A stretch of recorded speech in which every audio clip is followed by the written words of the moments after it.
अस्सलाम वालेकुम स्टूडेंट्स, आज का टॉपिक है basic salts. Basic salts are formed by the incomplete neutralisation of a polyhydroxy base by a acid. Basic salts जो हैं वो बनते हैं इनकम्प्लीट न्यूट्रलाइजेशन से। इनकम्प्लीट न्यूट्रलाइजेशन होगी लेकिन incomplete of a polyhydroxy base. Polyhydroxy base की किसके ज़रिए? बाय एन एसिड, एसिड करेगा। अब यहाँ पर पॉलीहाइड्रोक्सी बेस का मतलब क्या है? पॉलीहाइड्रोक्सी बेस ये क्या पॉलीहाइड्रोक्सी बेस होगा?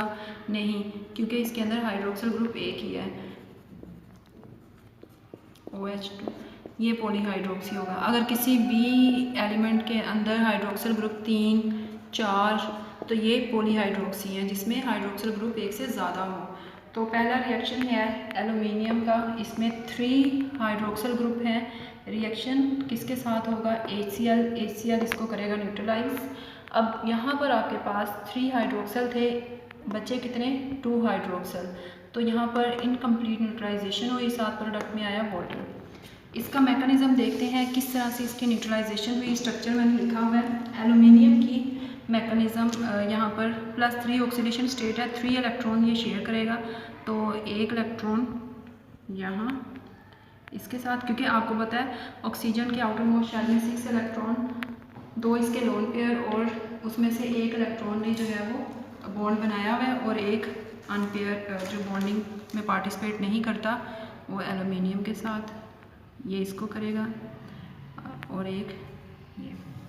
अब यहाँ पर जैसे ही बॉन्ड बना और HCl ने रिएक्ट किया तो HCl में यहाँ बॉन्ड ब्रेक करेगा। किस तरह से? क्योंकि इन दोनों ने भी इलेक्ट्रॉन्स शेयर किए हुए हैं, तो ये जो इसके पास 2 इलेक्ट्रॉन्स हैं ये क्लोरीन लेगा और सेपरेट हो जाएगा, इसके ऊपर चार्ज आएगा, क्लोरीन नेगेटिव और H पॉजिटिव सेपरेट हो गया। अब ये क्या करेंगे? यहाँ से हाइड्रोजन जो है वो मूव करेगा और जाके एक्सेप्ट करेगा लोन पेयर और यहाँ बॉन्ड बनाएगा। जैसे ही ये लोन पेयर लेके बॉन्ड बनाएगा तो इसके ऊपर आ जाएगा चार्ज पॉजिटिव। पॉजिटिव आया चार्ज, पॉजिटिव चार्ज जैसे ही आएगा तो यहाँ से ये इसको कंपनसेट करने के लिए, चार्ज को ख़त्म करने के लिए ये बॉन्ड ब्रेक करेगा और ये इलेक्ट्रॉन इसने दिया तो इसके ऊपर +1 चार्ज आया, तो बॉन्ड यहाँ पर इलेक्ट्रॉन देने से यहाँ से बॉन्ड ब्रेक किया तो आपके पास ये क्या बना? H2O। H2O बन गया। इसको यहाँ से मैं सेपरेट कर रही हूँ, ये रेस किया,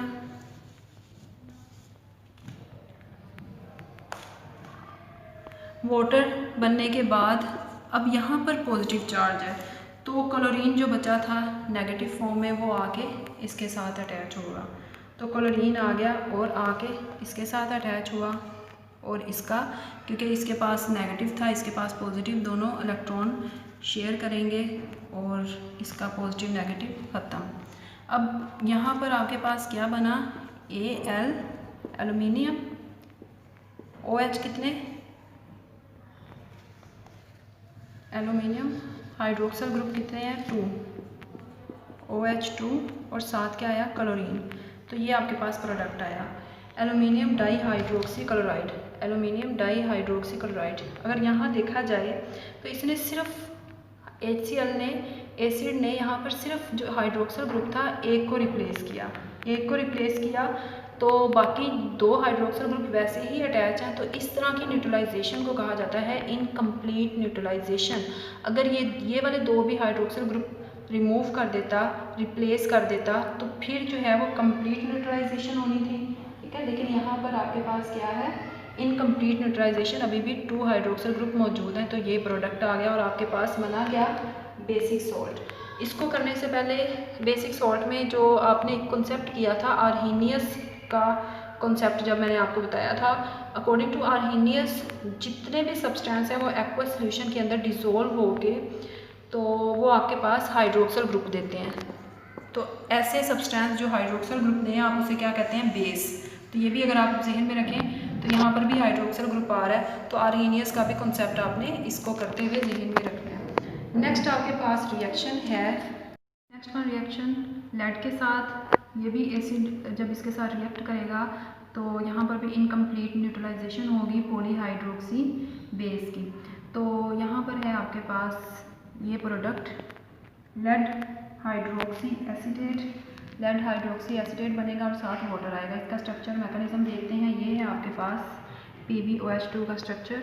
तो यहाँ ये इलेक्ट्रॉन सेम वैसे ही, अब मैं यहाँ पर ये नहीं बता रही हूँ कि इलेक्ट्रॉन्स जो हैं वो इसके 6 होंगे, क्योंकि ये प्रीवियस लेक्चर में बहुत मरतबा जो है मैंने आपको बता दिया कि कितने इलेक्ट्रॉन्स हैं और किस तरह से शेयरिंग हो रही है। तो लेड जो है इसके साथ एक इलेक्ट्रॉन और इसके साथ एक इलेक्ट्रॉन। अब यहाँ पर होगा क्या, ये जो आपके पास CH3COOH है इसका बॉन्ड ब्रेक करेगा, जो इसके और इसका इलेक्ट्रॉन है वो लेके, क्योंकि हाईली इलेक्ट्रोनेगेटिव तो इसके ऊपर आ जाएगा चार्ज नेगेटिव, इसके ऊपर पॉजिटिव। अब यहाँ पर सेपरेशन हो गई, नेगेटिव है इसके ऊपर और पॉजिटिव फॉर्म में हाइड्रोजन आ गया। तो ये हाइड्रोजन क्या करेगा, ये जाके अटैच होगा इस ऑक्सीजन पे, अटैक करेगा और अटैक करके बॉन्ड बनाएगा। तो बॉन्ड इसके पास आया हाइड्रोजन और इसके ऊपर आ गया चार्ज पॉजिटिव। ये अपना चार्ज पॉजिटिव ख़त्म करने के लिए इसका बॉन्ड ब्रेक करेगा और इसके ऊपर आ जाएगा +1, ठीक है, क्योंकि इसने इलेक्ट्रॉन दिया तो ये बॉन्ड ब्रेक करेगा, इलेक्ट्रॉन उसके पास चले गए। अब ये आपके पास यहाँ पर ये हो गया ये स्ट्रक्चर। तो ये आपके पास आया वाटर और Pb जो है OH फॉर्म में सेपरेट हो गया। अब इसके ऊपर है +1 चार्ज, ये अपने इलेक्ट्रॉन, क्योंकि इसके पास इलेक्ट्रॉन की कमी है और इसके पास इलेक्ट्रॉन है नेगेटिव फॉर्म में, तो ये यहाँ से आएगा और इसके साथ बॉन्ड बनाएगा। तो किस फॉर्म में बॉन्ड बनेगा, Pb प्लस है यहाँ पर। तो ये जो ऑक्सीजन है, ऑक्सीजन ये आ गया यहाँ नेगेटिव, साथ आएगा बाकी का स्ट्रक्चर और अब भी इसके साथ अटैच है हाइड्रोक्सल ग्रुप, जो कि कम्प्लीटली न्यूट्रलाइज नहीं हुआ, हाइड्रोक्सल ग्रुप अभी भी मौजूद है। तो इस स्ट्रक्चर को, इसका नाम है लेड हाइड्रोक्सी एसीटेट। अब इसके बाद जैसे ही रिएक्शन फर्दर प्रोसीड करेगा तो इसको भी मैं करके दिखाऊंगी किस तरह से हाइड्रोक्सल ग्रुप रिमूव होंगे। तो नेक्स्ट रिएक्शन है पॉलीहाइड्रोक्सी बेस और एसिड के साथ रिएक्ट करेगी। यहाँ पर आपके पास प्रोडक्ट नज़र आ रहे हैं। तो सबसे पहले HNO3 का यहाँ मैकेनिज्म डिस्कस करते हैं। HNO3 का स्ट्रक्चर,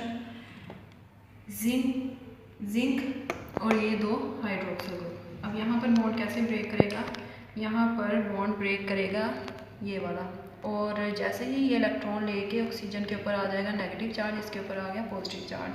तो पॉजिटिव की फॉर्म में हाइड्रोजन सेपरेट और ऑक्सीजन के ऊपर नेगेटिव चार्ज आ जाएगा इस तरह से,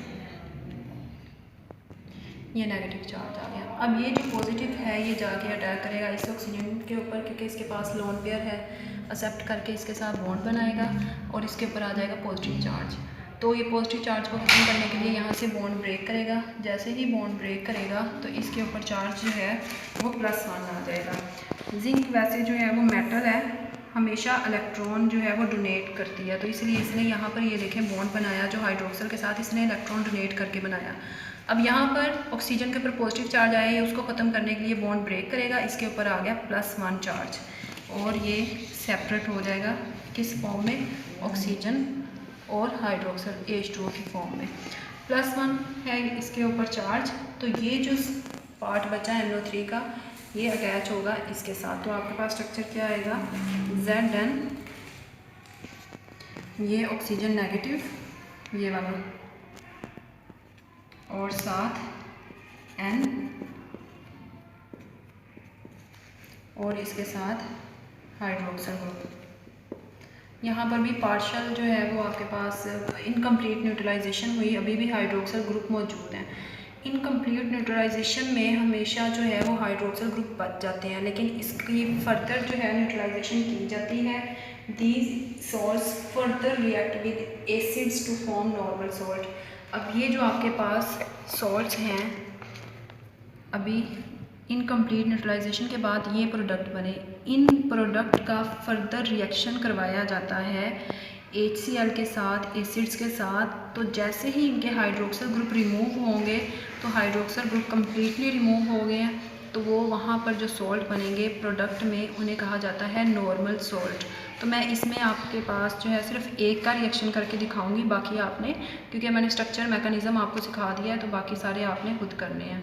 these salts further react with acid to form normal salt.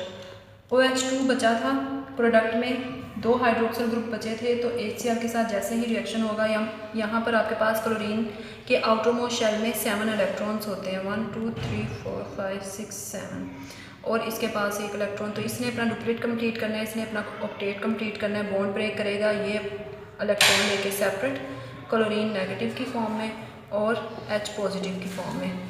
अब यहाँ से OH बॉन्ड ब्रेक करेगा, यहाँ से जो है वो क्लोरीन के ऊपर negative charge positive charge bond break करने के बाद तो यहाँ H पॉजिटिव और इसका हाइड्रोक्सिल आयन रिमूव हो गया, ये क्लोरीन आके इसके साथ अटैच हो गई, ये क्लोरीन इसके साथ अटैच, अभी भी हाइड्रोक्सिल ग्रुप मौजूद है और ये और हाइड्रोजन आपस में बॉन्ड बनाएंगे, चार्ज ख़त्म, तो आपके पास क्या बना H2O, और साथ क्या बनेगा Al, अभी भी हाइड्रोक्सिल ग्रुप मौजूद है, साथ Cl2।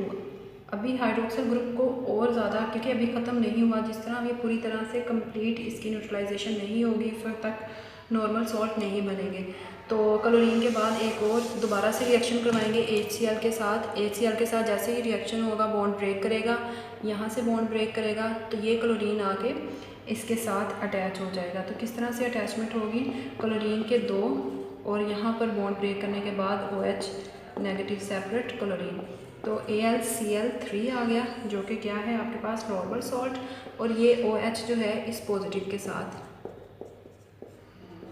वाटर की फॉर्म में सेपरेट, तो ये आपके पास कंप्लीट न्यूट्रलाइजेशन के बाद नॉर्मल सॉल्ट बनेंगे।